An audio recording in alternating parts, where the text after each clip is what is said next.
कंदरं कञ्जनेत्रं सदैधवलहासं विठ्ठलं चिन्तयामि। जयांचे किरिया स्मरण होय सकळ विद्येंचे अधिकरण। तेची वंदू श्रीचरण श्री गुरूंचे नमस्कारोनी आता। आरती तुकारामा स्वामी सद्गुरु धामा। आरती तुकारामा सच्चिदानंद मूर्ती पाय दाखवी आम्हा, पाय दाखवी आम्हा। आरती तुकारामा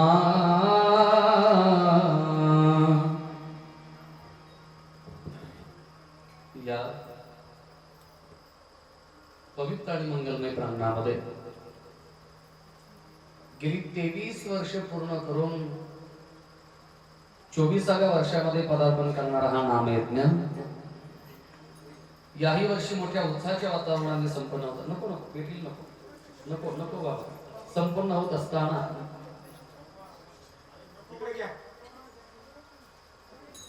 हे अत्यंत महत्वाचं संकीर्तन ज्याला वारकरी संप्रदायामध्ये अनन्य साधारण महत्व आहे, ते जागराचं आणि जागराबरोबर पुण्य पर्व काळ आज महाशिवरात्री असं औचित्य साधून दुग्ध शर्करा योग हे संकीर्तन करण्याचं कार्य माझ्याकडे आलेलं आहे। ज्या वारकरी संप्रदायाचे आपण पाईक आहोत त्या वारकरी संप्रदायाचे काही लिखित नियम आहेत। चरित्र ते उच्चारावे केले देवे गोकुळी, काही अलिखित नियम आहेत। सप्ताचा प्रारंभ नामपर व्हावा, आजचं जागराचं कीर्तन हे आत्मनिवेदन पर असावं अथवा मागणी पर असावं। नेहमी आपण ज्ञानोबारांची मागणी, तुकोबारांची मागणी, नाथबाबांची मागणी। मी आज एकेकाळचे तुकोबारांचे कडवे विरोधक, त्याच्यानंतर तुकोबारांच्या 14 टाळकऱ्यांपैकी एक टाळकरी, तुकोबारांचे एकनिष्ठ भक्त दशग्रंथी रामेश्वर भट्ट वाघोलीकर अथवा रामेश्वर भट्ट बहुळकर यांनी आपलं आराध्य दैवत, आपले स्वामी, आपले सद्गुरु संतश्रेष्ठ जगद्गुरु तुकोबारा यांच्या चरणाची केलेली मागणी, पाय दाखवी आम्हा, आरती तुकारामा, हा अभंग मी सेवेकरता निरूपणाकरता निवडलेला आहे। ज्यांच्यामुळे मला आपल्या दर्शनाचा योग आला ती सर्व सप्ताह संयोजन समिती, आपण सर्व ग्रामस्थ मला परम वंदनीय आहात, आदरणीय आहात। ज्यांच्या पवित्र सन्निधीमध्ये हे संकीर्तन या ठिकाणी संपन्न होत आहे ते या नाम सप्ताहाचे आदर्श मार्गदर्शक, केवळ खेडच्या पश्चिम भागामध्ये नाही तर पश्चिम महाराष्ट्रामध्ये वारकरी संप्रदायाची भगवी पताका ज्यांनी अत्यंत समर्थपणे आपल्या खांद्यावरती पेलली, ग्रंथराज ज्ञानेश्वरीचे अत्यंत सारगर्भी अभ्यासक, चिकित्सक आदरणीय प्रभाकर महाराज सावंत, आपल्या भागाचं वैभव आदरणीय प्रवीण दादा असतील, कोणाकोणाची नावं घेऊन सचिन दादा, आपण सगळे मला वंदनीय आहात। आपल्या सगळ्यांच्या चरणावरती नमन। बाजीराव महाराज महाराज आपल्या चरणावरती नमन। हार्मोनियमची साथ आदरणीय अविनाश महाराज कोडेकर, आपल्याला पंचरत्न स्पीकर्स, आपल्याला विशेष धन्यवाद। आणि दृष्ट काढावी एवढे देखणे चोपदार, त्यांना नजर लागेल एवढे देखणे चोपदार, आपल्याला विशेष धन्यवाद। बहुसंख्येने मातृवर्ग आहे, पितृवर्ग आहे, कोण जाणे कोणा घडे उपासना, ज्यांचा जसा अधिकार आहे त्यांना अधिकाराप्रमाणे विनम्र या ठिकाणी अभिवादन करतो।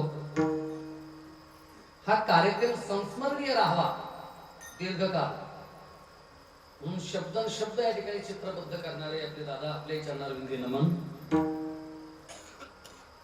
गाडी आडवी लावता लईच आवाज त्याचा त्रास करतो. तुम्हाला शक्य होईल तसं आणि पुरत असेल लाईट तर इतक्या मर्क्युरीज बंद करून लाईट वर चाललं तरी काय उगाच लाईट नका जाऊ. विठाल विठाल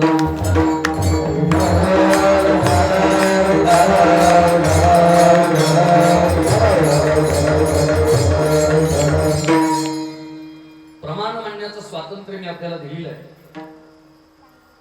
तुम्ही झालं बघा आंबोली चालून कीर्तन करून तुम्ही विश्वनाथ ते झालं तोंडात. आणि तसा भागेश्वर महाराजांचाच हा पुण्य पर्व काळ आहे. मी अभंग तुकोबारांचं वर्णन करणारा का सेवेकरता निवडला याचे अनेक कारण आहेत. त्या अनेक कारणापैकी तुकावाणी माझी कोणी वदविली वाणी प्रसादा वाचोणी तुमची या विठ्ठले. हे कारण आहे ही परमेश्वराचा परिसस्पर्श झालेली देववाणी. आपुलिया बळे नाही मी बोलत सका भगवंत वाचा त्याची. अशी ईश्वराचा स्पर्श झालेली देववाणी आहे. ईश्वर तत्वाचा परिसस्पर्श झालेली. मागच्या महिन्यामध्ये जे अनेक पर्वकाळ आपण संपन्न केले त्यापैकी 13 फेब्रुवारीला गणेश जयंती, 14 फेब्रुवारीला तुकोबारांचा हॅपी बर्थडे वसंत पंचमी, 19 फेब्रुवारीला छत्रपती महाराजांचा हॅपी बर्थडे शिवजयंती, अखंड महाराष्ट्राचा दैवत. आणि योगायोगाने त्याच 19 फेब्रुवारीला माघ शुद्ध दशमी पाहुणी गुरुवार तुकोबारांचा अनुग्रह दिन असे पर्वकाळ नजीकच्या काळामध्ये आपण संपन्न केले. आता काहीतरी मागायचंच आहे तर तुकोबारांचं स्मरण व्हावं. जे तुकोबाराय वारकरी संप्रदायाच्या कलशस्थानी आहे. तुका झाला असे कळस पण कलशस्थानी जरी तुकोबाराय विराजमान आहेत, वारकरी संप्रदायाची निर्मिती ज्या नाथ संप्रदायाद्वारे झाली. नाथ संप्रदाय हा वारकरी संप्रदायाचा आजोबा पंजोबा खापर पंजोबा पायाला विसरले नाही. ते सहज ओघाने आलं. रामेश्वर महाराजांची इच्छा असेल तुम्ही विश्वनाथ. मी मगापासून एक सारखा तो फ्लेक्स पाहतोय. तो फ्लेक्स बरच काही बोलून जातो. म्हणजे कळमजाई माता आपोआप जर वगळली तर या फ्लेक्स वरती सगळे नाथ आहेत. सगळे नाथ. इकडून तुकानाथ, इकडून ज्ञाननाथ, विश्वनाथ, त्रिलोकीनाथ भगवान महादेव, सिद्ध संप्रदाय नाथ परंपरेतले सिद्ध योगी, सिद्ध पुरुष, परमवंदनीय परम आदरणीय किसननाथजी, पीरजी आदरणीय गणेशनाथजी. या फ्लेक्सवर सगळे नाथ आहेत. बाजूला आहे पंढरीनाथ. दोन्ही नाथांच्या मध्ये तिसरा नाथ आहे पंढरीनाथ. जिथे कीर्तन समर्पित होतोय तो भामेश्वर महाराजांचा पुण्य पर्वकाळ, पुण्य परिसर आहे. पर्वकाळ आहे महाशिवरात्रीचा. अभंग सेवेकरता निवडला तो रामेश्वर वांचा आहे. तुकोबारांच्या आरती प्रकरणामध्ये अंतर्भावित होणारा. पण वर्णन ज्यांचं केलं जातंय ते तुकानाथ आहे.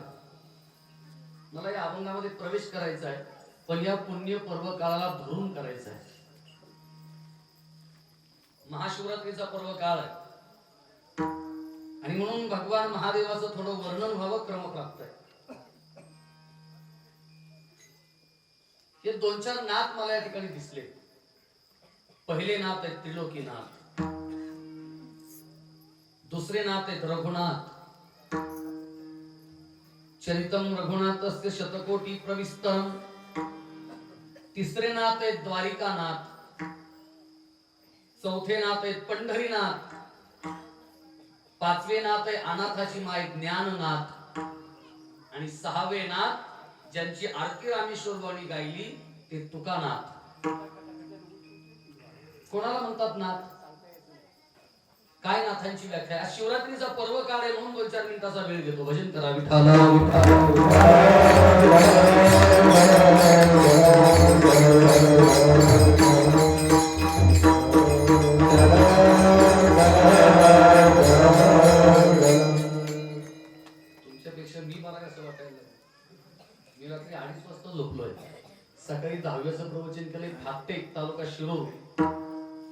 10 ते 12 कीर्तन केलंय अरबी पिंपळगाव, 7 ते 9 कीर्तन केलंय आंबोलीला, आणि पुन्हा तसा न खाता पिता तुमच्या समोर उभा आहे. पण तुमची अवस्था पाहून मी जरा तुमच्यापेक्षा मोर दॅन बेटर असं मला वाटायला लागलं. तुम्ही विश्वनाथ दिनरंक मी अनाथ, कृपा कराल ते थोडी, पाया पडी तो बराडी. मला या अभंगाकडे यायचंय, पण पुण्य पर्व काळ आहे आज भामेश्वर महाराजांच्या महाशिवरात्रीचा. नाथ होणं सोपं नाही. नुसतं दर सोमवारी खिचडी खाली आवड तुला बेलाची, ओम नमः शिवाय एवढ्या पुरतं नाही ते मर्यादित. रताळ खाली एवढ्या पुरती नाही ती शिवरात्री. ते बाह्य उपचार आहे, हे सगळे बाह्य उपचार आहे. कोणाला म्हणायचं नाथ? मला विश्वगुरु त्रिलोकीनाथ भामेश्वर महाराज, ते ज्यांची आरती गायली ते तुकानाथ, इथपर्यंतचा प्रवास करायचा. नाथ होणं सोपं नाही. प्रचंड यातना सहन कराव्या लागतात, प्रचंड स्थितप्रज्ञता असावी लागते, प्रचंड दुरून डोंगर साजरे. आपल्याला आपलं दुःख पडलंय, तसं दुसऱ्याच्या परिवारामध्ये डोकावू नये, दुसऱ्याच्या घरामध्ये डोकावू नये, पण कीर्तनात आपल्याला ती मुभा आहे. केव्हा विचार केला महादेवाच्या परिवाराचा? मी नेहमी मुद्दे सांगत होतो, त्याच्यात वेगळं काय आहे? थोरल्या पोराची गाडी मोर आहे, हे तर बऱ्याच वेळा आपण ऐकलं. त्याचं कन्क्ल्युजन काय आहे? मॉरल ऑफ द स्टोरी काय आहे? थोरल्या पोराच्या गाडीचं लक्ष, कार्तिकेय स्वामीच्या गाडीचं लक्ष सतत बापाच्या गळ्याकडे आहे, कारण बापाच्या गळ्यात त्याचा गुलाबजाम आहे. मोराचं मुख्य अन्न साप आहे. उंदी इतक्या कसरतीमध्ये घर टिकवणं त्याला म्हणायचं नाथ.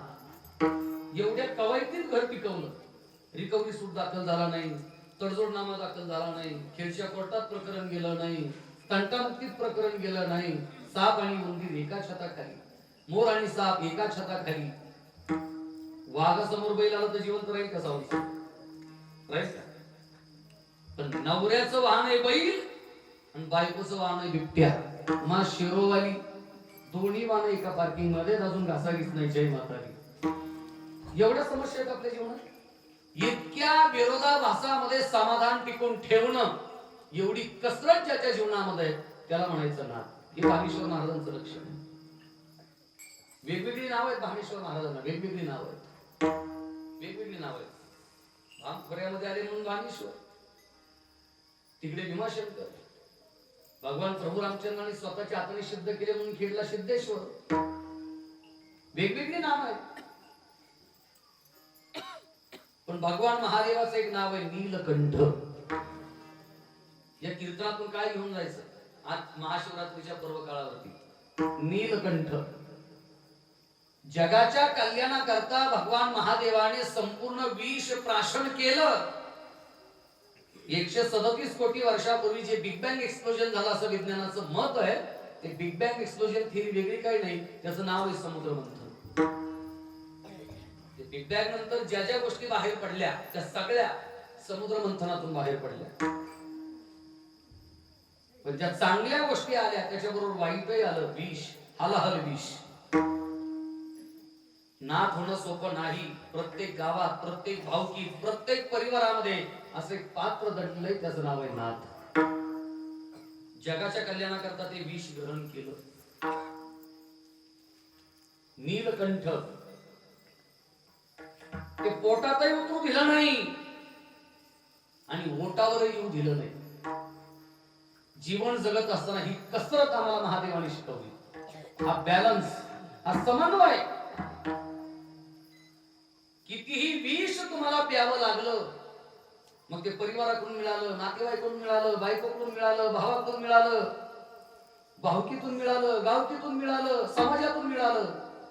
कितीही विष तुम्हाला सहन करावं लागलं, घोटावं लागलं, तरी ते पोटातही उतरू द्यायचं नाही, ते स्वतःचंही आहित करायचं नाही. बऱ्याच लोकांच्या पोटात उतरलं, मोठमोठ्या मंडळींच्या पोटात उतरलं. साने गुरुजींपासून भैयू महाराजांपर्यंत अनेकांनी डिप्रेशन मध्ये जाऊन आत्महत्या केली.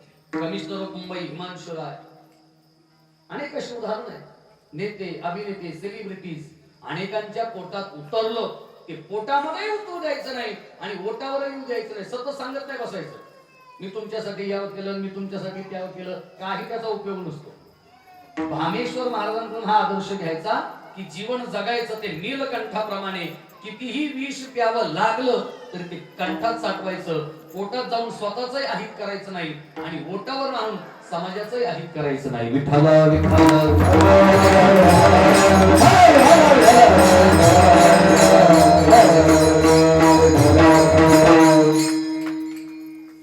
दुसरे नाथ आहे प्रभुनाथ. किती समस्या आहे जीवनात. प्रसंग नजरेसमोर आणा. राज्याभिषेकाची घोषणा झाली. उद्या राज्याभिषेक व्हायचा आहे. राम गादीवरती बसायचा आहे आणि कैकेयीने बातमी दिली, रामा तुला वनवासाला जायचंय. तो सगळा मंजर, तो सगळा नजारा डोळ्यासमोर आणा, ती सगळी घटना नजरेसमोर आणा. हे सोपंही नाथ होणं. आपल्याला आपलं दुःख पडलंय, जरा जगाचं दुःख पहा, मोठ्यांच्या घरातली दुःख पहा. आताचा जर राम असता, म्हणजे इथे कोणाचं नाव रामभाऊ असेल तर निवड एवढं, त्या आताचा जर राम असता त्याने सायमल्टेनियसली प्रेस घेतली असती लगेच. आणि असू द्या असू द्या असू द्या असू द्या असू द्या, भरपूर जागा असू द्या. तुम्ही आता विक्षेप नका. विठ्ठल विठ्ठल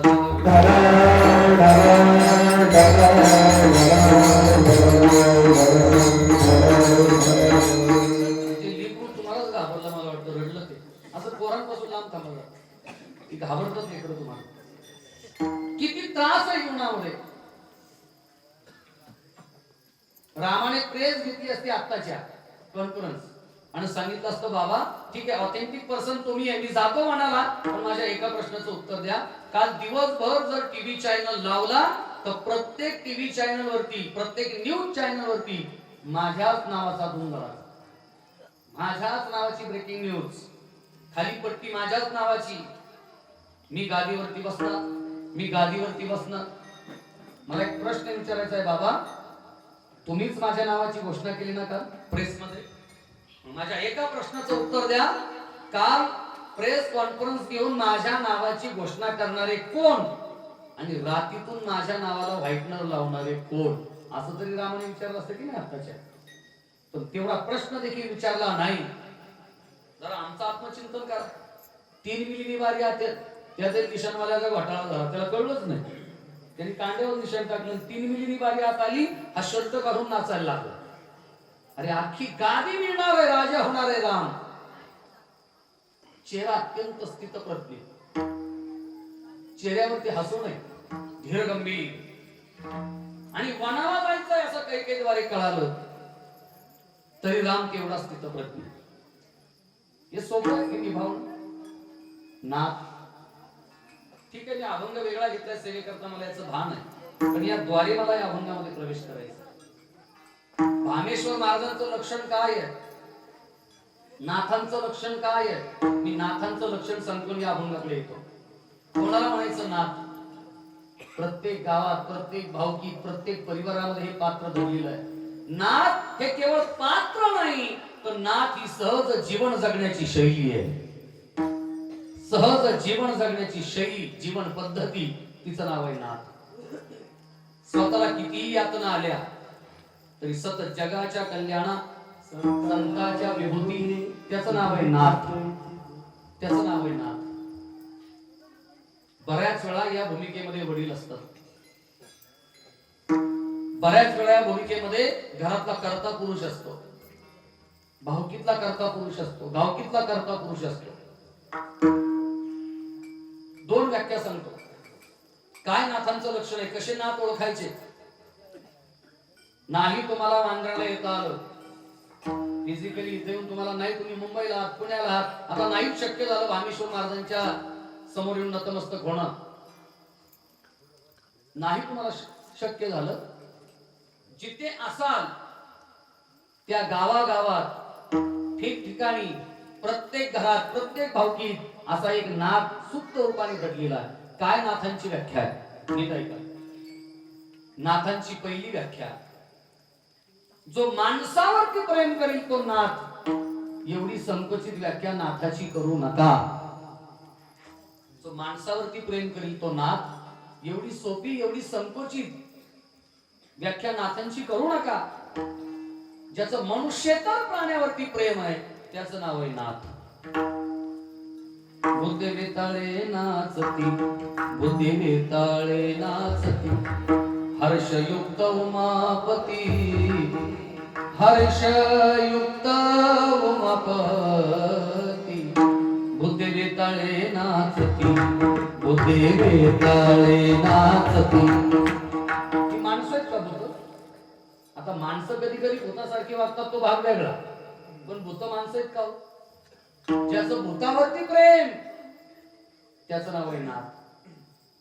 महादेवाची जी अनेक नाव आहेत भगवान भामेश्वर महाराजांची, त्रिलोकीनाथ, विश्वनाथ, चंद्रशेखर, जटाशंकरी, असे ते गंगेचं नाव आहे, पण गंगाधर अनेक नाव आहेत, विषधर अनेक नाव आहेत, नीलकंठ. त्यापैकी भगवान महादेवाचं एक नाव आहे भूतनाथ. बॉलिवूडला त्याचा मोह आवरला नाही आणि म्हणून अमिताभ बच्चन यांच्यावरती अभिनीत एक चित्रपट आला होता पाठीमागे, भूतनाथ रिटर्न. भूतनाथ कीर्तन लक्षात येते ना का? म्हणून एखादा आई बापाचं गाणं. सगळा घोटाळा झाला महाराज, सगळा. जाऊ दे, मला तिकडे जायचं नाही, माझ्याकडे वेळही नाही तेवढा. काय नाथांची व्याख्या आहे? काय नाथांची व्याख्या आहे? जो माणसावरती प्रेम करील तो नाथ, नवल नाही. जी माणसं नाहीत त्यांच्यावरही प्रेम, ज्याचं भूताखेतावरती प्रेम. बुद्धी वेताळे नाचती, नाव आहे त्रिलोकीनाथ भामेश्वर महाराज. नाम चांगले चांगले गाई गोपाळ, गाई गोपाळ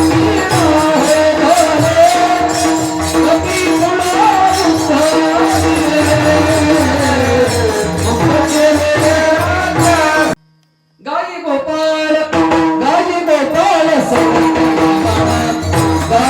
गोपाळ सवंगडे म्हणा, गाई गोपाळ सवंगडे म्हणा, गाई गोपाळ,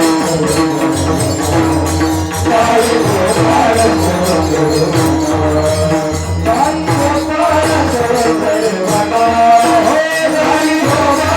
सवंगडे म्हणा, गाई गोपाळ सवंगडे म्हणा, गाई गोपाळ सवंगडे म्हणा, गाई गोपाळ सवंगडे म्हणा,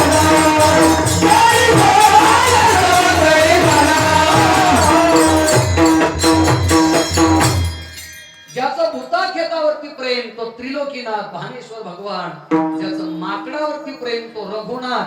गाई गोपाळ सवंगडे वना, गाई गोपाळ सवंगडे वना, गाई गोपाळ सवंगडे वना, वना वना गाई गोपाळ सवंगडे वना, गाई गोपाळ सवंगडे वना, गाई गोपाळ सवंगडे वना. ज्याचं गाई वासरावरती प्रेम त्याचं नाव आहे द्वारकानाथ. चौथा नाथ कोणता? माझ्या बरोबर पाठीमागे पंढरीनाथ. मला भगवान पंढरीनाथाचा एक तरी फोटो, मूर्ती, चित्र असं दाखवा की कानात मासे नाहीत आणि पंढरीनाथाचा फोटो आहे. मकर कुंडले माणूस आहेत का? मासे माणसं आहेत का? माशावरती प्रेम त्याचं नाव आहे पंढरीनाथ. कोण आहे नाथ? काय व्याख्या आहे नाथांची? आपल्या गावातला, आपल्या भावकीतला, नवे नवे आपल्या परिवारातला जो सगळ्यात मंद बुद्धीचा, आळशी, काम चुकार, आपण काय म्हणतो त्याला, हा पोळ आणि असाच गावात सोडलाय, हा गाव पोळ काही कामाचा नाही. सगळ्यात मंद बुद्धीचा प्राणी टोनगा. जो माणसावरती प्रेम करेल याच्यात नवल नाही. रेड्यामुखी वेद वदविला, ज्याचं टोणग्यावरती प्रेम हे ज्ञाननाथ. तुकोबरांच्या सगळ्या नातेवाईकांनी साथ सोडली. जन हे सुखाचे, गिल्या घेतल्याचे, अंत हे काळीचे नाही कोणी. जाग्या गेल शक्ती, नाके डोळे गळती, सांडोनिया पडती रांडापोरे. बाई म्हणती खर मरता तरी बरे, नासेले ग्रथम कोण्या मैत्र केला महाबळी. कामाने अंत सगळे सोडून गेले. तुकोबारांनी नवीन सोयरे शोधले. वृक्षवल्ली आम्हा सोयरी वनचरे, पक्षी सुस्वरे आळविती. तुकानाथ ज्यांची आरती गायली रामेश्वरवाणी त्यांचं चिमण्यांवरती प्रेम, पाखरांवरती प्रेम, वृक्षवल्ल्या सोयरी वनचरे, ज्ञाननाथ रेड्यावरती प्रेम, पंढरीनाथ कानातल्या मास्यांवरती प्रेम, मकर कुंडले तळपती श्रवणी कंठी कौस्तुभमणी विराजित, द्वारिकानाथ गाई वासरावरती प्रेम, रघुनाथ वानरावरती प्रेम, माकडावरती प्रेम आणि त्रिलोकीनाथ बोता खेतावरती प्रेम. ही माणसं आहेत. काय नाथाची व्याख्या आहे, काय डेफिनेशन्स आहेत, काय पॅरामीटर्स आहेत, कोणत्या नजरेतून मापायचा माप, काय मापदंड आहेत, काय मोजपट्टी आहेत, काय निकष आहेत, कशा करता सप्ताह आहे 24वे वर्ष. इथे येणं म्हणजे काय घेऊन जाणं. आम्हाला नाथ होता येईल का नाथ. अहो इथं सगळे सजीव आहेत. ज्या भोताकेतावरती त्रिलोकीनाथांनी प्रेम केलं, ज्या वानरावरती रघुनाथांनी प्रेम केलं, ज्या गाई वासरावरती द्वारिकानाथांनी प्रेम केलं, ज्या रेड्यावरती ज्ञाननाथांनी प्रेम केलं, अहो हे सगळे सजीव आहेत. पण जे निर्जीव आहेत त्याच्यावरही ज्याचं प्रेम तसुभर कमी होत नाही त्याचं नाव आहे नाथ. विठ्ठला विठ्ठला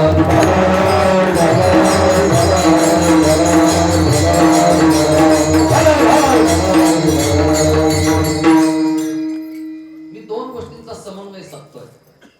आज एक पर्व काळ महाशिवरात्री आणि आज एक मागणी, या दोन्ही गोष्टींचा समन्वय मला साधायचा आहे. थोडं अनुसंधान केलं.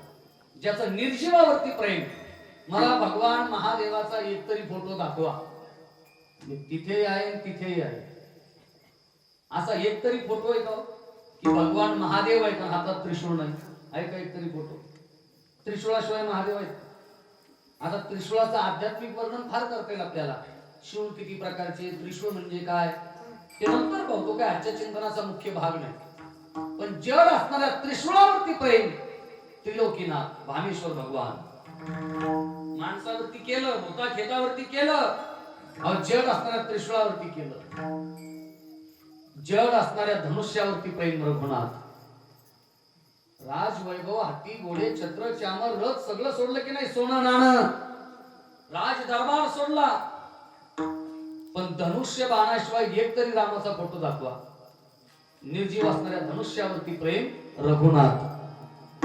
केव्हा राधा बरोबर असेल किंवा नसेल, किंवा गोपाळ बरोबर असतील किंवा नसतील, पण बासरी नाही आणि भगवान कृष्णाचा फोटो आहे, एकही उदाहरण नाही. किंवा ती हातात असेल किंवा ती कमरेला खोचली असेल, निर्जीव असणाऱ्या बासरीवरती प्रेम द्वारिकानाथ. आपल्या सप्त्याचं 24वे वर्ष आहे ना. 24 वर्ष नाही, 28 युग झाली, अजून विटेवरून उतरायला खरी तयार नाही पंढरीनाथ. युगे 28 विटेवरी उभा, जड निर्जीव असणाऱ्या विटेवरती प्रेम पंढरीनाथ. निर्जीव असणाऱ्या भिंतीवरती प्रेम ज्ञाननाथ. चालविली जड भिंती आणि निर्जीव असणाऱ्या दगडाच्या नंदीची धार काढली. येलेश्वरा ते पूजिले दूध नंदीचे काढले. अनेक अंगाने मला नाथांची व्याख्या करते, अनेक अंगाने. हे सगळे नाथ आहेत ना, हे गंगेच्या किनाऱ्यावरती निवास करतायत. अजून एक व्याख्या, अर्थात हे माझं व्यक्तिगत मत आहे, मला सुचलेलं चिंतन आहे. ते काही कोणत्या पुस्तकात कोणत्या ग्रंथात आलं नाही, ते माझं व्यक्तिगत मत आहे, ते मी मांडतोय. ते आपल्यावरती बंधनकारक नाही पडलं तर नका घेऊ. हे जेवढे नाथ मी आपल्या समोर मांडले हे सगळे गंगेच्या तीरावरती आहे. त्रिलोकीनाथ काशी, तिथे गंगा आहे. रघुनाथ अयोध्येला शरयू गंगा आहे. द्वारिकानाथ यमुना आहे. यमुना जळ बहु काळे गे माई. पंढरीनाथ भीमा आणि चंद्रभागा, तुझे चरणीचे गंगा. ज्ञाननाथ आणि तुकानाथ इंद्रायणी प्रवाही गंगा आहे. नाथांचं अजून एक वैशिष्ट्य आहे. कसे शोधायचे नाथ, काय लक्षण आहेत, काय पॅरामीटर्स आहेत. नाथ ज्या ठिकाणी राहतात त्याला म्हणतात धाम. नाथ ज्या ठिकाणी राहतात त्याला म्हणतात धाम. भगवान त्रिलोकीनाथ जिथे राहतात त्याला म्हणतात काशीधाम. भगवान रघुनाथ जिथे राहतात ते अयोध्या धाम. भगवान श्रीकृष्ण जिथे राहतात ते द्वारिका धाम. भगवान पंढरीनाथ जिथे राहतात ते पंढरी धाम. भगवान ज्ञाननाथ जिथे राहतात ते अलंकापुरी धाम. देऊला धाम म्हणत नाही. देवधाम म्हणतं का कोणी? आता झाला ना घोटाळा. मी याच्याकरता एवढा अर्धा तास पंक्ती प्रपंच करत होतो. मला इथे यायचं होतं. नीट ऐका. भगवान त्रिलोकीनाथ राहतात ते काशीधाम, भगवान रघुनाथ राहतात ते अयोध्या धाम, भगवान श्रीकृष्ण राहतात ते द्वारिका धाम, भगवान पंढरी श्री पांडुरंग परमात्मा पंढरी धाम, माऊली महावैष्णव ज्ञानोबाराय अलंकापुरी धाम. तुकोबारायांना कुठे राहण्याकरता धामाची गरज नाही, कारण स्वतः तुकोबाराय धाम. आरती तुकाराम स्वामी सद्गुरु धाम, आरती तुकाराम, आरती तुकाराम, सद्गुरु धाम, आरती तुकाराम. सच्चिदानंद मूर्ति पायनाथवी आम्हा, पायनाथवी आम्हा.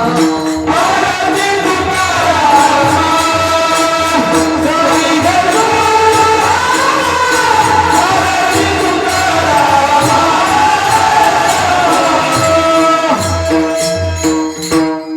काय नाथांची व्याख्या आहे? ज्याचं मनुष्यतर प्राण्यावरती प्रेम, विश्वनाथाचं भूताकेतावरती प्रेम. पुन्हा पुन्हा पुन्हा पुन्हा हा विचार मी मांडतोय, कारण तो कॉन्क्रीट व्हावा, चांगला आपल्या चित्तावरती दृढ व्हावा, ही त्या पाठीमागची भावना आहे. वेळ काढूपणा करणं हा त्या पाठीमागचा हेतू नाही. काय नाथांची व्याख्या आहे? जिथे नाथ राहतात तिथे गंगा प्रवाही आहे. ती भक्ती गंगा असेल, ती कर्म गंगा असेल, ती ज्ञान गंगा असेल, ती वैराग्य गंगा असेल, तिथे गंगा प्रवाही आहे. तिथे गंगा प्रवाही आहे. नाथ जिथे राहतात त्याला म्हणतात धाम. भगवान महादेवाचं कैलास धाम, प्रभू रामचंद्रांचं अयोध्या धाम. पण तुकोबारायांना कुठं धाम आहे? तुकोबारायांना धामाची गरज नाही. तुकोबाराय स्वतः धाम, स्वामी सद्गुरु धामा, असं वर्णन केले रामेश्वर बाबांनी. धाम शब्दाचा काय अर्थ आहे? धाम कोणाला म्हणतात? धाम. क्षेत्र कोणाला म्हणतात? क्षेत्रज्ञ कोणाला म्हणतात? तीर्थ कोणाला म्हणतात? तासन तास एका एका पदावरती आपल्याला भाष्य करता येईल की तीर्थाची व्याख्या काय आहे, धामाची व्याख्या काय आहे, नाथांची व्याख्या काय आहे. पीठ म्हणजे काय? पीठ जे भाकरीला वापरतो ते नाही. पीठ ठव अनुस्वारवरती टिंब. पीठ. पीठाची काय व्याख्या आहे? आपण म्हणतो पीठाधीश. मठ. मठाची काय व्याख्या आहे? तासन तास एका एका पदावरती आपल्याला बोलता येईल. धाम याच्यामध्ये दोन अक्षर आहेत, ध आणि म. धा मा. 5 धकार आणि 5 मकार, पंचम धकार आणि पंचम मकार ज्या ठिकाणी समन्वयित झाले त्या ठिकाणाला म्हणतात धाम. विठ्ठल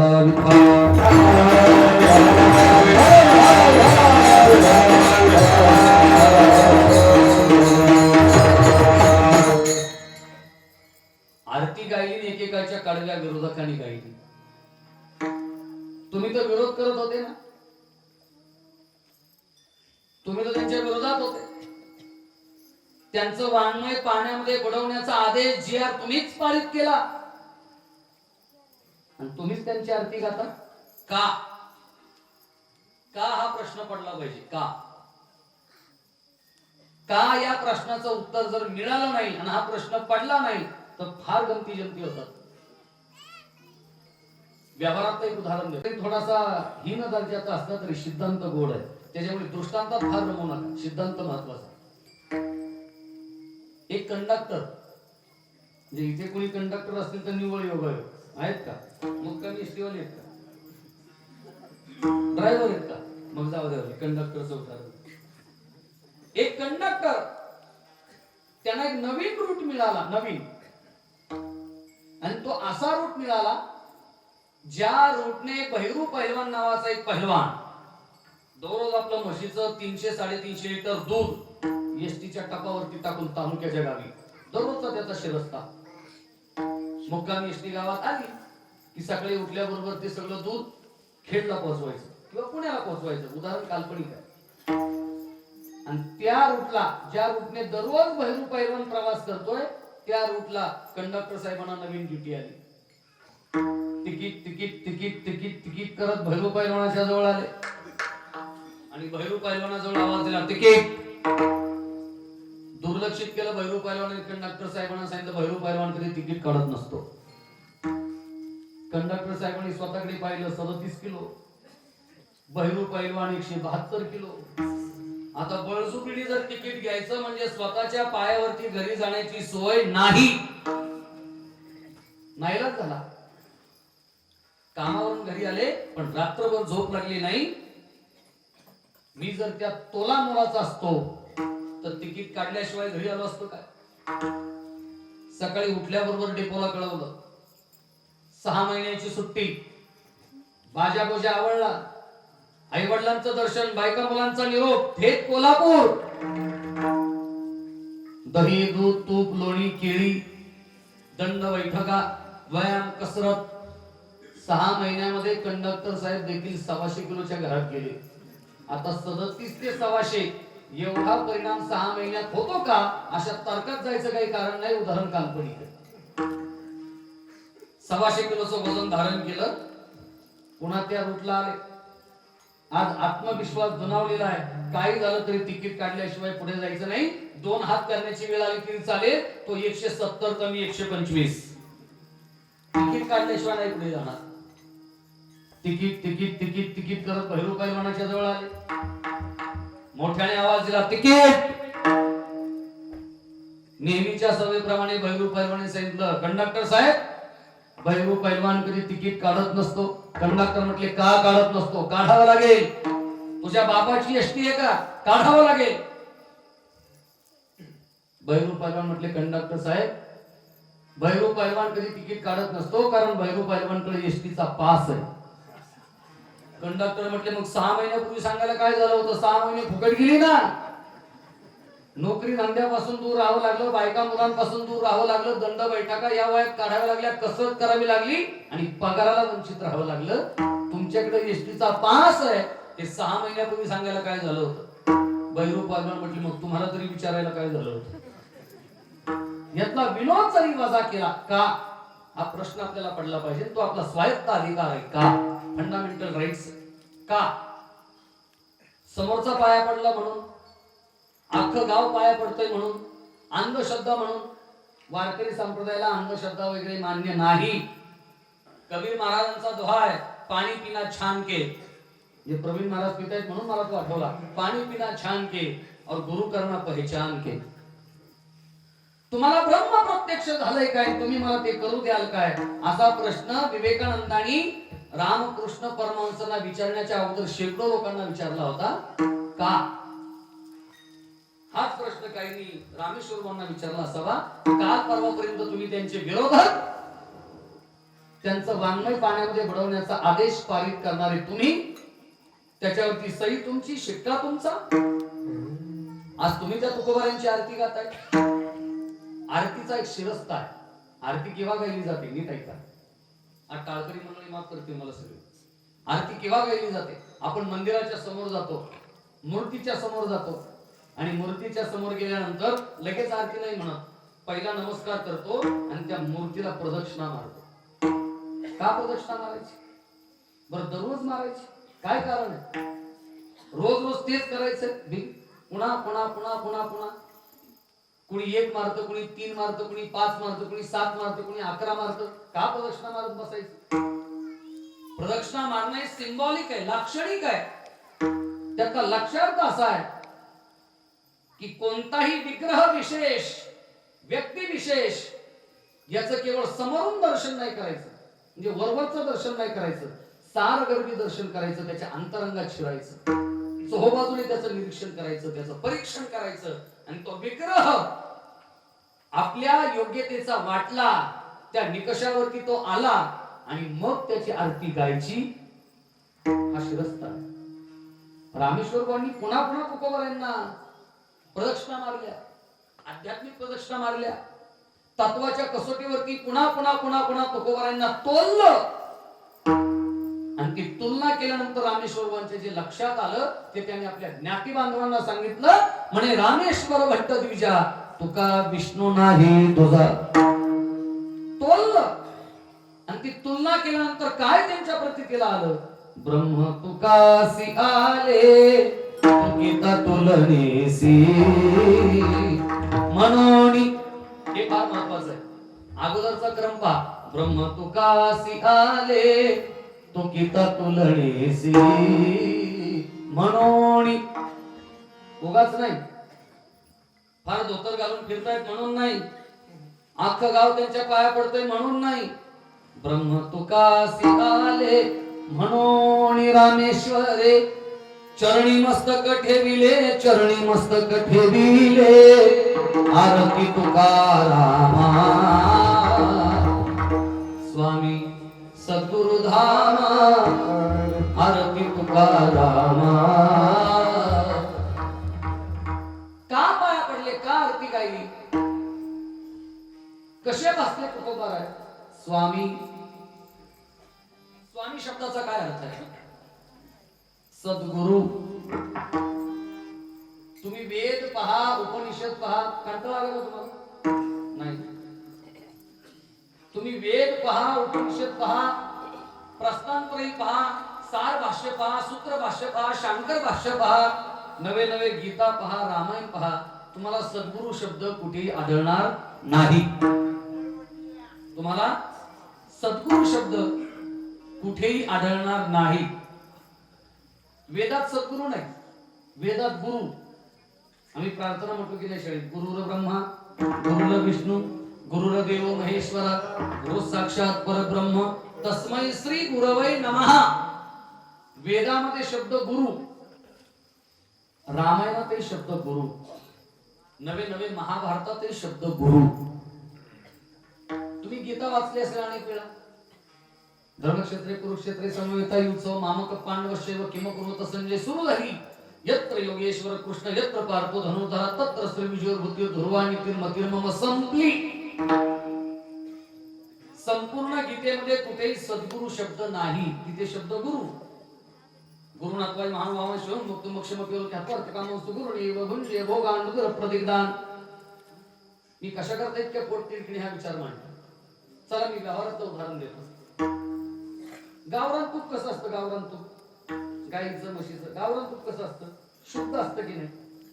शुद्धच असतं की नाही गावरान तूप. आता पुढचं वाक्य मी काय करतो.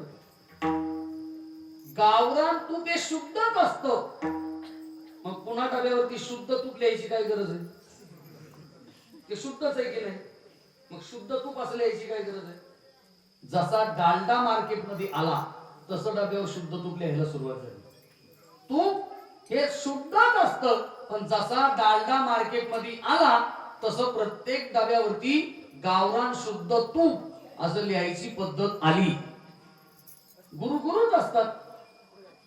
पण जसे बाजार गुणगे वाढले एक करती गुरु गुरु भवती भारू शिष्यांचा. जसा त्यांचा बाजार उठला तसा ज्ञानोबारायांना गुरुच्या पुढे एक शब्द जोडावा लागला सद्गुरु. गुरु वेदात आहे गुरु रामायणात आहे गुरु गीतेत आहे. सद्गुरु ही सुरुवात ज्ञानेश्वरी पासून झाली. सद्गुरु शब्द ही वारकरी संप्रदायाची देण आहे. विठ्ठल विठ्ठल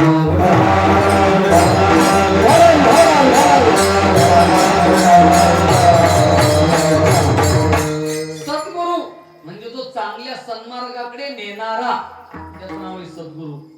आणि रामेश्वर बाबा म्हणतात मी का आरती गायली मला कसे दिसले तुकोबाराय. सद्गुरु सारखे दिसले चांगल्या मार्गाकडे घेऊन जाणारे ते माझे स्वामी आहेत. स्वामी सद्गुरु धामा सच्चिदानंद मूर्ती. सच्चिद आनंद हे कोणाचं लक्षण आहे.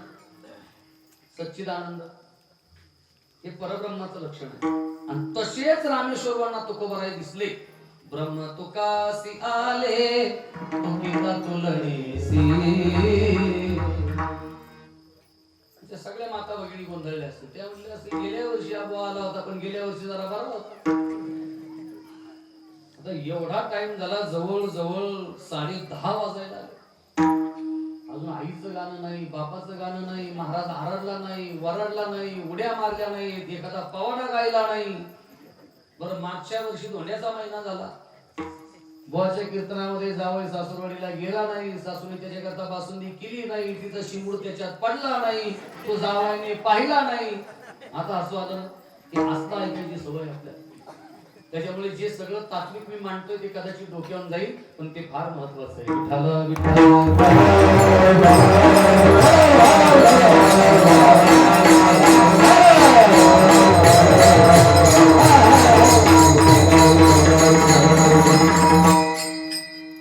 चला, मला एकच प्रश्न मांडायचा, आपली रजा घ्यायची.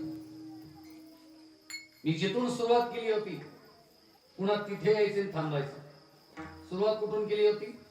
हे सगळे नाथ मला एकसारखे वाटतायत अशी सुरुवात केली होती. मला शेवटही तसाच करायचा आणि आपली रजा घ्यायची. एकदा संप्रदायाच्या नियमाप्रमाणे भजन करू.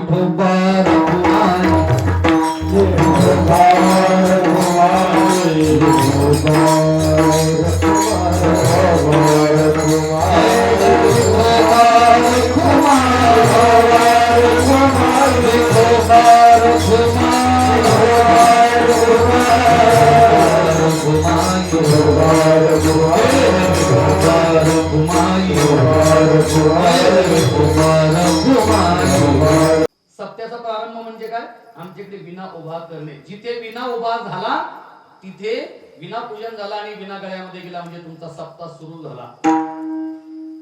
तुमचा सप्ताह संपला कधी? विना उतरवला तिथे तुमचा सप्ताह संपला. या गादीला इथे फार महत्व नाही. आणि किती मोठा गोवाला मोठ्या पाकिटाचा जाडजोड, श्री श्री अमुक तमुक, अजून काय जोडा त्याला. सगळ्यात महत्व आहे विनेकऱ्याला.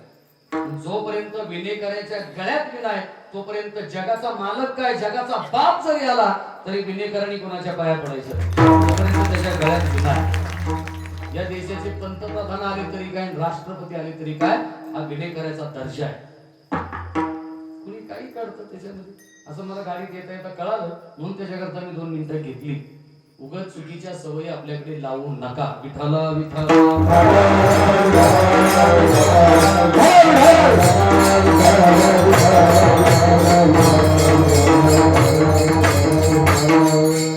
ब्रह्म तुकासी आले तुकिता तुलनेसी. बस मला एक प्रश्न, जिथून आपण कीर्तनाला प्रारंभ केला तिथे यायचं आणि आपली रजा घ्यायची. ब्रह्म तुकासी आले, पण ब्रह्म किती आहेत? ब्रह्म म्हणजे देव. किती देव आहेत? आपल्याकडे 33 कोटी देव आहेत. आपल्याकडे 33 कोटी देव. हे सगळं कीर्तनाचा तर्कावरती तपासून पाहिजे. तर्कावरती आपल्याकडे 33 कोटी देव आहेत. तर्कावरती तपासायचं. मग रामेश्वरवांना तुकोबर आहे काय 33 कोटी देवासारखे दिसले का? त्यातही पण अजून मतांतर आहे की 33 कोटी ही संख्या आहे का, तो प्रकार आहे का, पॅटर्न आहे, कसे दिसले? रामेश्वरवाणी काही म्हणायचं ना आपण नुसती मान दवडायची असं माझ्या बुद्धीला पटत नाही. या प्रत्येक गोष्टीला आपण तर्काच्या कसोटीवरती घासून पुसून घेतलं पाहिजे. ब्रह्म तुकासी आले, किती ब्रह्म आहेत? मग नीट ऐका. वैदिक परंपरेमध्ये, सनातनीय परंपरेमध्ये, शांकरीय परंपरेमध्ये आपल्याकडे 5 देव आहेत. 5 देव आहेत, ज्यातल्या सगळ्यात पहिल्या देवाचा आजचा पर्व काळ आहे. कोणते 5 देव आहेत? आपल्याकडे पंचदेव आहेत. कोणते देव? चुकलं तर चुकू दे, प्रभाकर महाराज सोडून सांगा सगळे. कोणते 5 देव आहेत? 5 देव आहेत. त्याला पंचदेव उपासना म्हणतात. पहिला देव आहे महादेव, आणि महादेवाचे जे भक्त आहेत त्यांना म्हणतात शैव. दुसरा देव आहे विष्णू, त्याच्या भक्तांना म्हणतो आपण वैष्णव. तिसरा देव कोणता? पंचदेव उपासनेतला तिसरा देव आहे भगवान सूर्य. आपलं कळलं पाहिजे. चुकलं तर चुकू द्या, तुम्ही प्रयत्न केला हे काही थोडं नाही. भगवान सूर्य, त्यांच्या उपासकाला म्हणतात सौर. त्यांच्या उपासकाला म्हणतात सौर. चौथा देव आहे गणपती. गाणपत्य त्यांच्या भक्ताला म्हणतात गाणपत्य. आणि पाचवा देव आहे आदिमाया शक्ती, तिच्या भक्तांना म्हणतात शाक्त. हे देव आहेत पाच वैदिक परंपरेमध्ये. बरं मी सांगतो असं नाही, संपूर्ण वर्षभरामध्ये तेच करतोय आपण. संपूर्ण वर्षभरात तेच करतोय आपण. शाळेमध्ये काही दिवस साजरे करतो ना, व्हॅलेंटाईन डे, अजून फ्रेंडशिप डे, अजून मदर्स डे, फादर्स डे. आज एक दिवस आहे वुमेन्स डे, आज महिला दिन ना, त्याच्या तुम्हाला शुभेच्छा बरं का. जागतिक महिला दिनाच्या 8 मार्च, त्याच्या आभाऊ शुभेच्छा. हे दिवस आहेत ना. आमच्या संस्कृतीने सांगितलं फक्त 8 मार्च पुरती महिला मर्यादित नाही, ती सबंध आयुष्यभर तिच्या ठाई आदर. मातृदेव भव. तुम्ही संत बाप माय असं नाही, तुम्ही संत माय बाप कृपावंत. एका दिवसापुरता स्त्रीचा सन्मान नाही. आमची भारतीय संस्कृती, या देशाला आम्ही संबोधन करतो माता, भारत माता की जय असं म्हणतो आपण. व्हॅलेंटाईन डेला काय करतो आपण? Valentine day. आता 14 फेब्रुवारीचा व्हॅलेंटाईन डे आपल्या लक्षात राहिला. त्या 14 फेब्रुवारीला तुकाराम महाराजांचा हॅपी बर्थडे होता, हे लक्षात होतं आपल्या. योगायोगाने मागच्या 14 फेब्रुवारीला तुकाराम महाराजांचा जन्मदिवस, वसंत पंचमी. व्हॅलेंटाईन डेला जर आपण पुन्हा एकावरती प्रेम करत असू, तर आमच्या संस्कृतीने सांगितलं तुम्हाला प्रेमच करायचे ना, मग एकावर कशाला करता? ते सबंध विश्वावरती करा, जे प्रभू रामचंद्रांनी केलं. रामासारखं प्रेम करा, रामासारखा प्रेमाचा वर्षाव करा. शबरीवरती प्रेम केलं, केवटावरती केलं, समाजातल्या तळागाळावरती जाऊन केलं, गुहकावरती केलं, वानरांवरती केलं, नवे नवे राक्षसांवरती केलं. विभीषण कोण आहे? सुग्रीव कोण आहे? तुम्हाला प्रेमच करायचंय तर एकावरती नका करू, अख्ख्या जगावरती करा. म्हणून तुमचा माझा व्हॅलेंटाईन डे म्हणजे राम नवमी. आपला मदर्स डे नवरात्री, आपला फ्रेंडशिप डे हनुमान जयंती, आणि आज आहे आपला फादर्स डे महाशिवरात्री. आपला फादर्स डे मी कशा करते इतक्या पोटतिडकीने सांगतोय. वर्षभर आपण हे सगळं करतोय. वर्षभर पंचदेव उपासना. जानेवारी महिन्यातल्या 15 तारखेला आपण एका देवाची उपासना केली. काय होतं त्या दिवशी? मकर संक्रांती. ही सूर्याची उपासना आहे. सौराष्ट्रामध्ये, राजस्थानमध्ये, गुजरातमध्ये पतंग उडून सूर्याचं स्वागत केलं जातं. मकर राशीमध्ये संक्रमण. 5 देवांची उपासना. मी फार जबाबदारीने बोलतो. आजपासून 1400 वर्ष आम्ही पाठीमागे गेलो. किती? 1400. तर मुस्लिम वगैरे काही भानगड नव्हती, एकच धर्म होता. ही जबाबदारीने विधान करतो, कॉन्ट्रोवर्सल होईल कदाचित. आजपासून 2100 वर्ष आम्ही पाठीमागे गेलो तर ख्रिश्चनही नव्हता. येशू कधी जन्माला आले? 2000 वर्षापूर्वी. पैगंबर केव्हा जन्माला आले? 1400 वर्षांपूर्वी. म्हणजे ख्रिश्चन असेल, इस्लाम असेल, ईसाई असेल, ज्यू असेल, शीख असेल, ते आमच्यातूनच फुटलेत ना, गटातूनच गट फुटलाय. मग जशी आमच्याकडे पंचदेव उपासना आहे, तशी इस्लाम मध्ये पंचदेव उपासना आहे की नाही? काय पंचदेव उपासना? रोज 5 वेळा नमाज पडतात, ही पंचदेव उपासना आहे. पॅटर्न वेगळा आहे, भक्तीचा पॅटर्न वेगळा आहे, औषधाची कंपनी वेगळी आहे, कंटेंट तेच आहे त्याच्यामध्ये. कंटेंट तेच आहे. पंचदेव उपासना.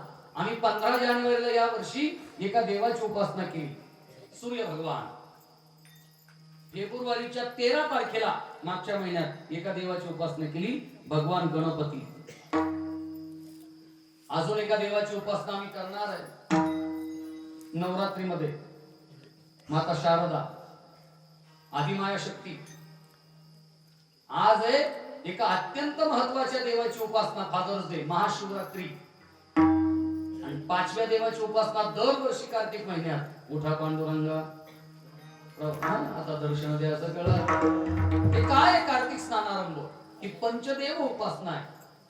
मग काहींना पडलेला प्रश्न आहे की तुकोबाराय तुम्हाला जर परब्रह्मासारखे भासले तर या 5 पैकी कोणत्या देवासारखी भासले? आता हे माझं व्यक्तिगत मत आहे, आपल्यावरती बंधन करत नाही. मला तर तुकोबाराय या 5 देवांसारखे भासले.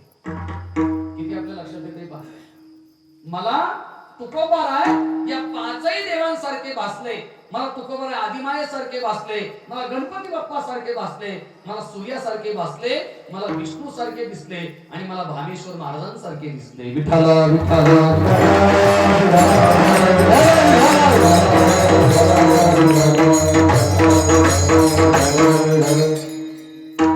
मला एवढा मुद्दा सांगायचा आणि थांबायचं, आणि याचा ओव्हरडोस व्हायला नको याची काळजी मी घेतो.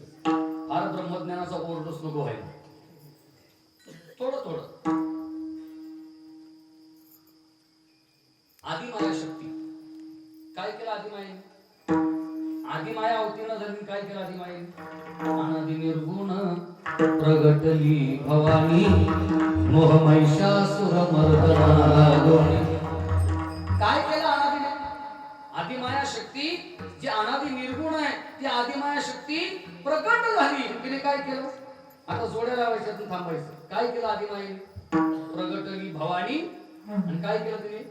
मोह महिषासुर मर्दना लागोनी. मोह काय? मोह मोह तुमच्याकडचा मोह वेगळा. एकदा मी रामनवमीला आलो होतो इथे कुठेतरी आलेला कुठं मला माहित नाही. आख्या पात्र्यावरती मोह गुंगून पडलो मी. एकतर उन्हाचा आपला मोह वेगळा. मोह हा विकार. मोह हा विकार. देवी प्रगट झाली आणि प्रगट होऊन काय केलं देवीने? अनादि निर्गुण प्रगटली भवानी मोह महिषासुर मर्दना लागोनी. मला तुकोबाराय देवी सारखेच भासतायत, कारण देवीने जर विकारावरती विजय मिळवला तत्सम कार्य तुकोबारायांनी केलं. काम क्रोधे केले घरी ते काम क्रोधे घरी ते काम क्रोधे घरी ते रामानी देह महिला विठ्ठले रामानी देह महिला विठ्ठले रामानी देह महिला विठ्ठले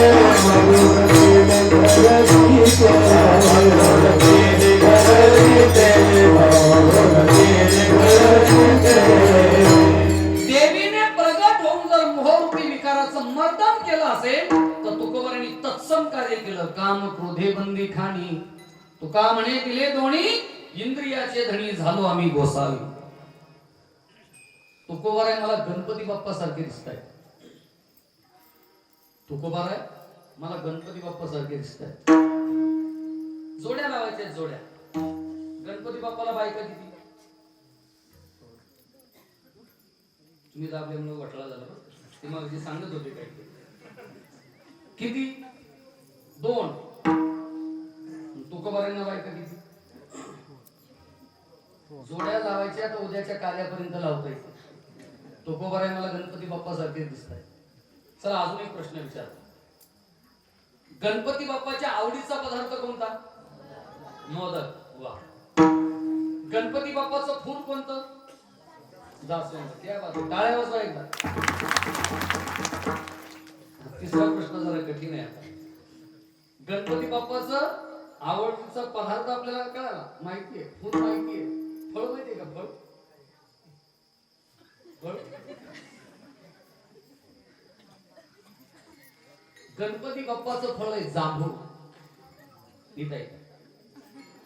काही लोकांनी जर प्रश्न विचारला की काय तुमचा सप्ताह दरवर्षी मंडळी दरवर्षी तोच सप्ताह तेच रूप पाहत दरवर्षी तेच सुंदर ते ध्यान काय येतं आम्हाला? अध्यात्म. नीट आहे का? अध्यात्माची शिकवण पहा. अध्यात्मातली पहिली शिकवण. आज तारीख किती आहे? 8 मार्च. अजून एक आठवडा जाऊ द्या, प्रत्येकाच्या पाठीमागे धावपळ सुरू होईल. मार्च एंड.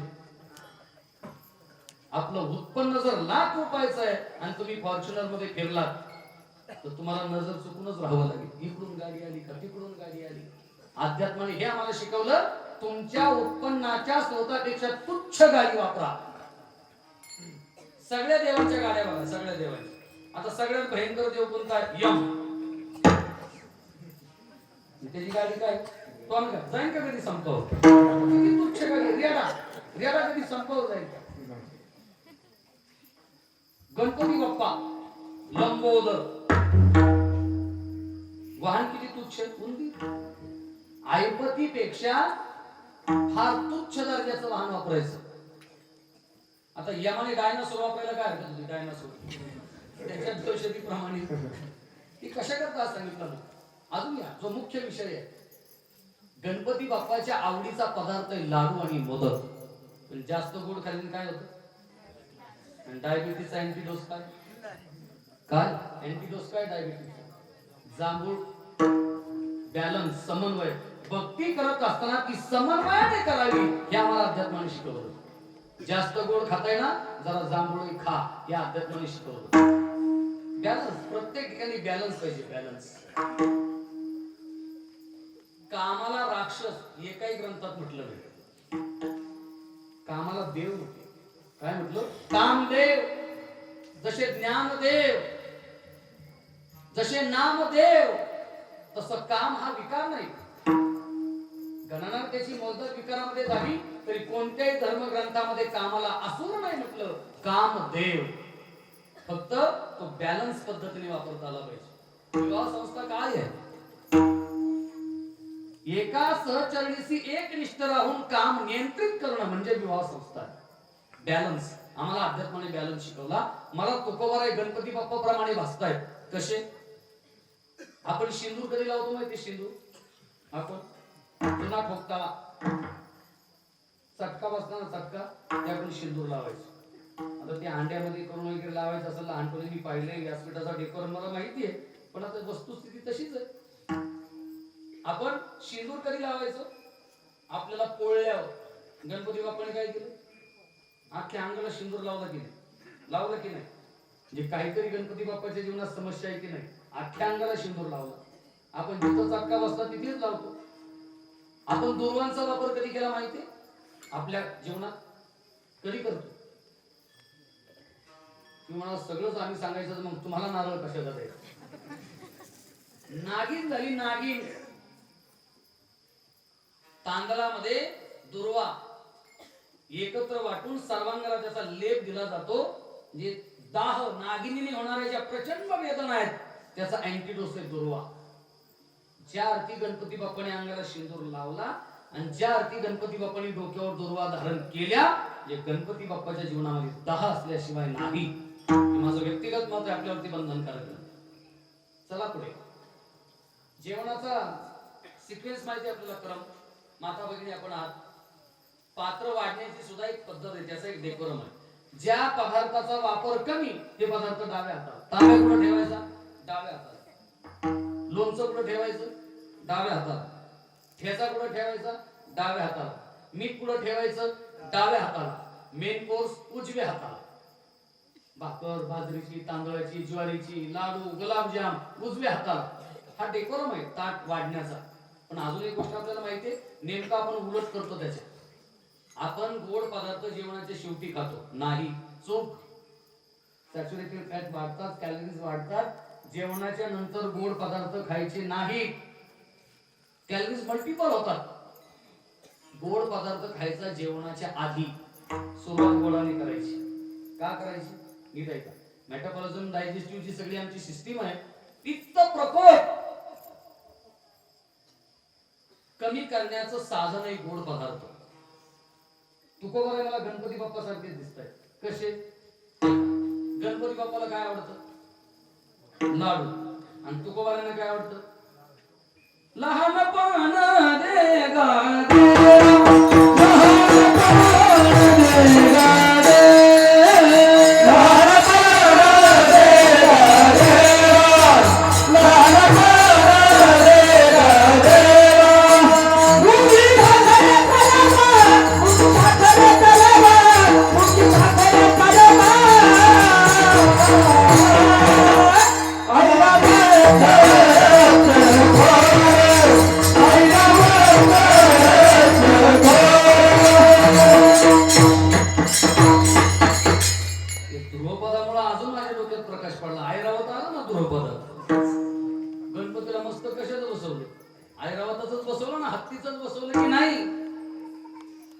गणपती बाप्पाला जर गोड पदार्थ आवडतोय तर तुकोबाराय मागणी करतायत. मागणी गोडाची. लहानपण देगा देवा, मुंगी साखरेचा रवा. आला बघा गणपती. ऐरावत रत्न थोर. कन्क्लुजन काय? मतितार्थ काय? आध्यात्मिक. नीट ऐका. ज्या आरती गणपती बाप्पांनी सर्वांगाला बाहेरून शेंदूर लावला आणि दुर्वा मस्तकावरती धारण केल्या, जे बाह्य अंगाने देखील दाह आहे, वेदना आहे. आणि ज्या आरती भगवान गणराय जास्तीचा गोड पदार्थ खातायत म्हणजे त्यांच्या अंतरंगामध्ये देखील दाह आहे, पित्त प्रकोप आहे, आतला दाह, बाहेरचा दाह. तुकोबारांचं जीवन तसंच आहे. रात्रंदिवस आम्हा युद्धाचा प्रसंग आणि अंतर्बाह्य जग आणि मन. ब्रह्म तुकासी आले. मला तुकोबाराई परब्रह्मासारखे दिसतायत. मी तुकोबाराई कसे देवी सारखे आहेत, तुकोबाराई कसे गणपती बाप्पा सारखे आहेत, तुकोबाराई कसे विष्णू आहेत. आता विष्णूचे अवतार करून आपल्याला काउंट करावे लागतील. डार्विनने थेलोक्विल्युशन सांगितले, आम्हाला डार्विनची खरी वाटली. आमचा बाप तेच म्हणत होता कार्यालयामध्ये, लग्नामध्ये, मच्छापासून चारिते नरहरी पर्यंत झाले कृती. बाहेरच्या काय म्हणतात ना, घरचा गोड लागत नाही, बाहेरचा शान गोड लागतो. आम्हाला डार्विनचा सिद्धांत खरा वाटला. काय म्हटलं डार्विन? पहिला जीव पाण्यात जन्माला आला आम्ही बा. मग आमचा पहिला अवतार कुठं झाला? मच्छर. ठीक आहे, तो वेगळ्या चिंतनाचा भाग आहे. पण विष्णूचे अवतार जर आम्हाला मोजायचे असतील तर ते कुठून मोजावे लागतील? पहिला मनुष्य अवतार कोणता आहे? विष्णूचा. लई घोटाळा झाला तुम्ही मला. अख्खा सप्ताह चांगला पार पडला. विष्णूचा आम्हाला मनुष्य अवतार जर मोजायचा असेल तर पहिला अवतार आहे वामन. पहिला वामन मनुष्य अवतार. नरसी हायब्रिड आहे ना, की ओमायक्रॉन डेल्टा एकत्रून डेल्टा क्रॉन झाला. हे हायब्रिड काय आता झालं का? जर्सी, पोस्टल, आम्ही पूर्वीपासून हायब्रिड. अर्धा माणूस अर्धा पशु. पूर्ण माणूस कोण आहे? बाजीराव महाराज. वामन हा पूर्ण माणूस आहे. वामन कसा आहे? बटू, बुटका. आणि एक पाऊल पुढे गेला सत्य लोकात. जे वामन अत्यंत लहान आणि एक पाऊल पुढे गेला सत्य लोकात. तुकाराम महाराज तसे नाही तर कसे? अनुरणी या थोकडा आणि तुका आकाश एवढा. ब्रह्म तुकासी आले. फार वेळ मला घ्यायचा नाही, वेळ पाळायची. मी सकाळपासून नुसताच धावपळ करतोय, नुसताच बोलतोय. मला असाही मुद्दा म्हणता येईल की अध्यात्माकडे काय यायचं आम्ही? जगाला अणू कळाला 1803 ला. जेम्स डाल्टनने ब्रिटन मध्ये अणूचा सिद्धांत सांगितला 1803 ला. ऍज ऑन डेट 416 वर्षापूर्वी जन्माला आले तुकोबाराय म्हणतायत. अणुरणी या थोकडा. तुकोबारायांनी अणूचा सिद्धांत 16व्या शतकात सांगितला आणि जगाला अणू 1803 ला कळाला. सब पार्टिकलचा 1961 ला कळाले. ज्ञानोबारायांनी 12व्या शतकात त्याचं वर्णन केलं. इलेक्ट्रॉन का चार्ज पार्टिकल आहे अजून जगाला माहिती नाही. या ज्ञानेश्वरीच्या 6व्या अध्यायात. प्रोटॉन मायनस केल्यानंतर इन्व्हिजिबिलिटी काय येते, न्यूट्रॉन मायनस केल्यानंतर रेडिओ ऍक्टिव्हिटी काय होते, ग्रॅव्हिटॉनची काय थ्योरी अजून जगाला माहिती नाही. या 4व्या अध्यायात. पण त्याच्याकरता स्वतंत्र वेगळ्या व्यासपीठावरती पाहू. माझ्याकडे वेळ फार कमी आहे. मला तुकोबाराय हे भगवान विष्णू प्रमाणे वाटतायत. अणुरणी या थोकडा हे वामनाचा रूपक आहे. अत्यंत लहान आणि आकाशापेक्षाही मोठा. जसा वामन तसेच तुकोबाराय. तुका आकाश एवढा. 7वा अवतार आहे राम अवतार. नटून थटून वनामध्ये एक साज शृंगार करून एक रूपवती रूप गर्विता तुकोबाराय प्रभू रामचंद्रांचा तेजोभंग करण्याकरता आली शूर्पणखा. तत्सम प्रसंग तुकोबारायांच्या जीवनात जाई होतो माते न करी सायास आम्ही विष्णुदास नोहे देस. 7व्या अवतारामध्ये पूल बांधला. बऱ्याच वेळा आपण चर्चा केली. दगडाची पाण्याची ग्रॅव्हिटी, डेन्सिटी हे सगळं आपण पाहिलं. वस्तुमान घनता. तर दगड पाण्यावरती तरंगत नाही, त्याचा स्वभाव नाही. माकडे एकत्र येऊन पूल बांधत नाही. आणि बाइंडिंग ठेवणं हा पाण्याचा स्वभाव नाही. ना पाण्याचा स्वभाव, ना दगडाचा स्वभाव, ना वानरांचा स्वभाव. हा सर्व राम नामाचा प्रभाव. अशी चर्चा या पूर्वीच्या काळामध्ये आपण केली. पण तत्सम कार्य तुकोबारायांनी केलं. या अभंगामध्ये रामेश्वरांचं म्हणणं आहे. राघवे सागरात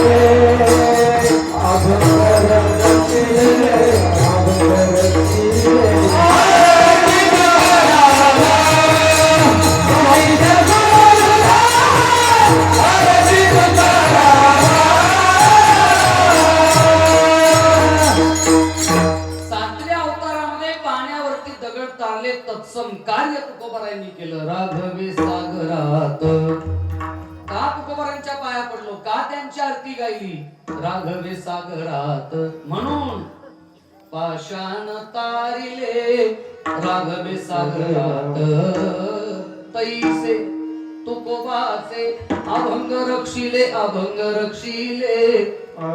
आरती तुकारामा मनोनी रामेश्वरी जगणी मस्तक ठेलिले का ब्रह्म तुकासी आले तुकिता तुलणीसी राम अवतार हा 7वा अवतार या 8व्यात वारियाने कुंडल हाले वारियाने कुंडल हाले वारियाने कुंडल हाले वारियाने कुंडल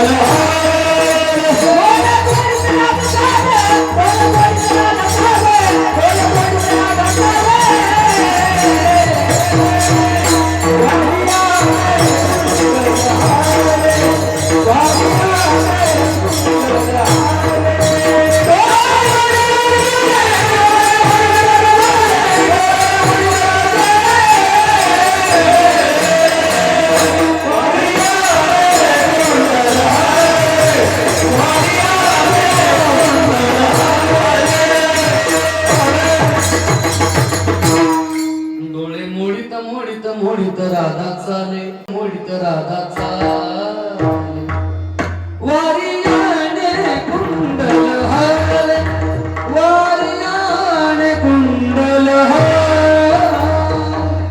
राधेला पाहुणी बोलले हरी बैल धुरी तो नंदा घरी तत्सम कार्य केले की नाही येलेश्वरात हे तुझिले दूध नंदीचे काढले ब्रह्म तुकासी आले एकच मुद्दा सांगतो आणि आपली रजा घेतो हे सगळे मला सारखे दिसत आहेत तुकोबारायांसारखे असं रामेश्वर भाऊंचं म्हणणं आहे तुकोबारायांच्या जीवनातला बहुतांश कालावधी कुठे व्यतीत झाला लोहगावी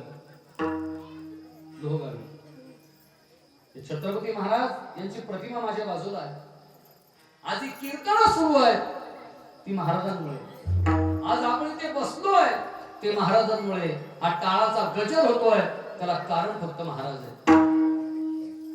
जसे आज महाराज कीर्तनामध्ये प्रत्यक्ष विग्रह रूपाने तसेच छत्रपती महाराज तुकोबारायांच्या कीर्तनामध्ये आहेत पण मला महाराज बऱ्याच वेळा प्रश्न पडायचा की तुकाराम महाराज यांच्या कीर्तनामध्ये छत्रपती महाराज बसलेले आहेत आणि मग तुकोबारायांच्या कीर्तनात पिंगळा म्हणत असतील काय करत असतील नेमकं काय म्हणत असतील बा पिंगळा म्हणत असतील का आईचा सागर का मायेचा सागर का नक्की काय करत असतील हे माझं व्यक्तिगत मत आहे तुकोबाराय काय म्हणत असतील यापूर्वीच्या काळामध्ये आपण चर्चा केली असेल मला माहिती नाही दुरुक्तीचा दोष माझ्याकडे पण तुकोबारायांनी एक दृष्टांत दिला छत्रपती महाराज समोर बसलेले असावेत आणि त्यावेळी त्या अभंगाचं स्फुरण तुकोबारायांना झाला असावं असं माझं व्यक्तिगत मत आहे आपल्यावरती बंधनकारक नाही वाघे उपदेशीला कोल्हा सुखे खाऊ द्यावे मला छत्रपती महाराज समोर बसले असतील आणि तुकोबाराय काय सांगत असतील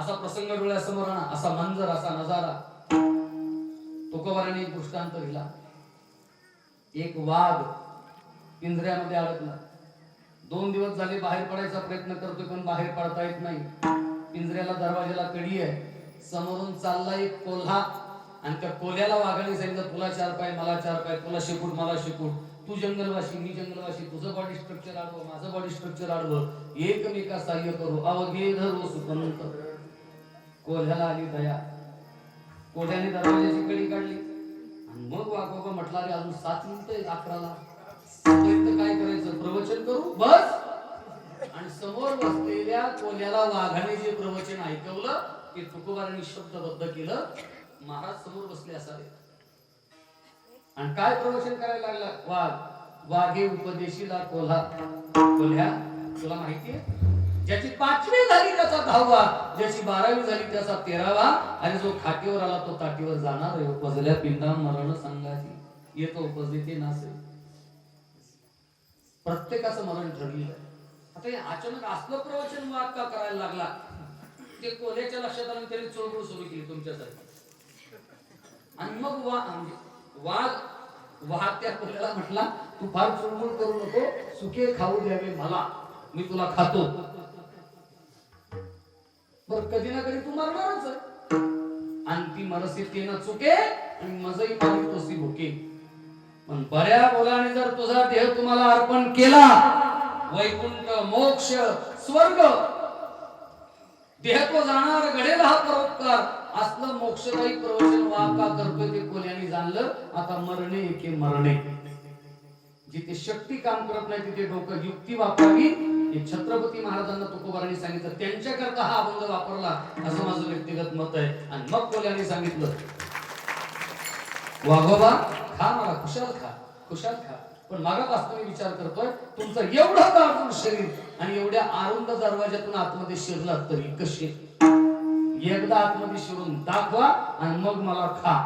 वाघाने प्रात्यक्षिक केलं आणि कोल्याने दरवाजाला घातली कडी. अभंगाच्या शेवटी महाराज म्हटले, गाठ पडली ठका ठका निवर्म त्याचे जाणे तुका. मला असं वाटतं हा अभंग डोळ्यासमोर ठेवून छत्रपती महाराज आग्र्याहून निसटले असावे. हा अभंग डोळ्यासमोर ठेवून असं माझं जिथे तुमची शक्ती काम करत नाही तिथे युक्ती वापरावी. पण हा प्रसंग पुढे घडला. लोहगावी यवन वेडा घालतायत, कुणीतरी चहार झालं आणि त्यावेळेचा महाराजांचा अभंग आहे. भीत नाही आता आपुल्या मरणा. हे देवा, मला माझ्या मृत्यूचं काही वाटत नाही. समोर बसलेला आहे तो लाखांचा पोशिंदा आहे, तो जगला पाहिजे.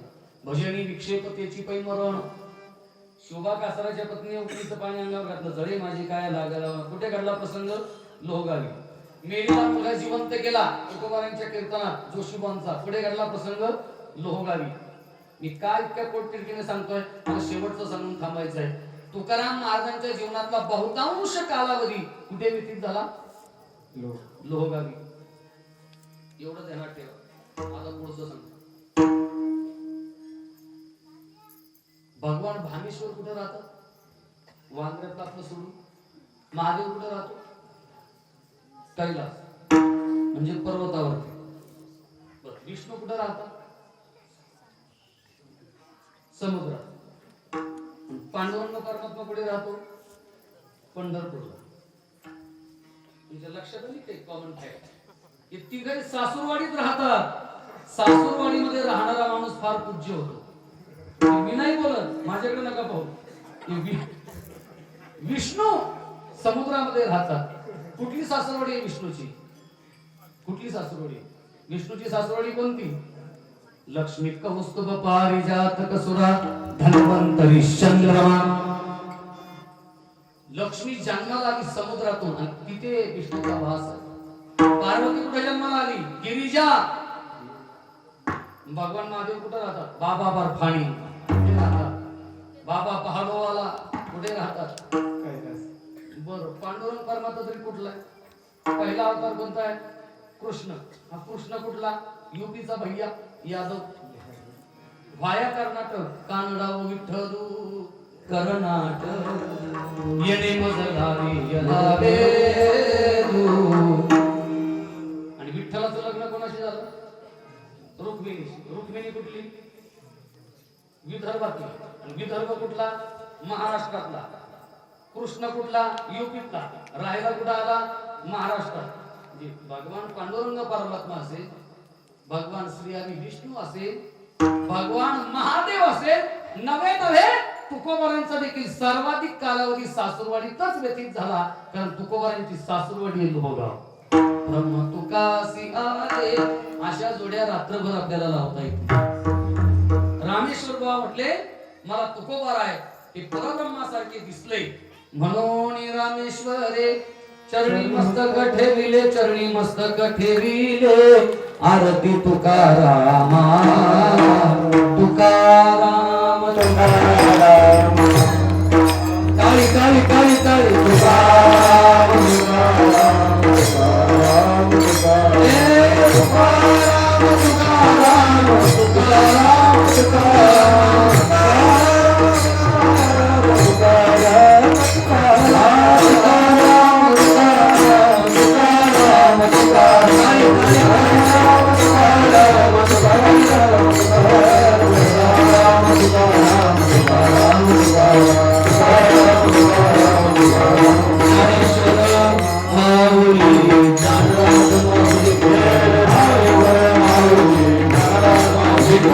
जय जय विठ्ठल.